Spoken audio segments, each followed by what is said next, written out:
A wildfire can occur anywhere, and when we see images like this, it's a reminder to take steps to protect your home, property, and community, especially here in BC. We are living in a fire-prone environment, and so I think that everybody living in the wildland-urban interface should consider what impact the wildfire can have on your property. One of the most significant ways to do this is through a FireSmart home assessment. Anywhere where the embers can actually go into the building, 3mm metal mesh. The assessments that we do are looking specifically at the building and the 30 meters closest to the building to determine the risk for that house and how to prioritize mitigating it for that homeowner specifically as time goes on, because this is something that we do as a lifestyle change with your regular home maintenance and not kind of a list that gets done by next Sunday.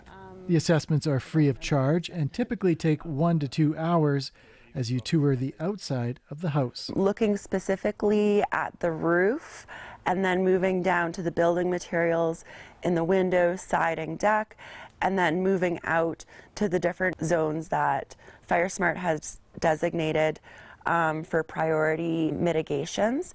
And we first start with the non-combustible zone and then go into the intermediate zone.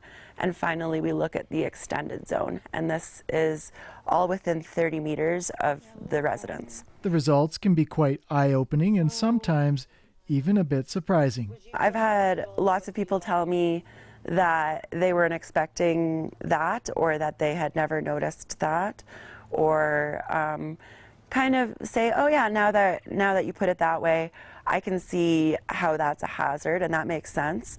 And so I really try to get people thinking about how fire moves through a landscape when I'm doing these assessments.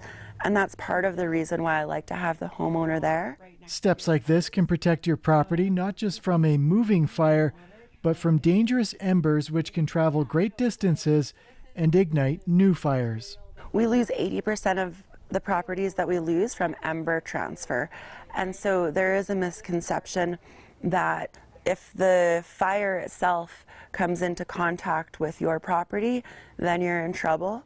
But the truth is that you can live within kilometers of a wildfire and still encounter dangerous embers. There's a report on the fires that have happened in Kelowna in the recent years, and we find that there was a 95% survival rate in Kelowna for homes that had 10 meters of FireSmart buffer around their property. For more information, tips, and safety guides, you can visit firesmartbc.ca. The RDEK also has a web page designated to FireSmart. If you're in a community like Cranbrook, which does not have a FireSmart program, you can contact your local fire department. There will be some efforts through the fire department for prevention in town, and depending on what locals are most interested in, then that's what departments typically enroll.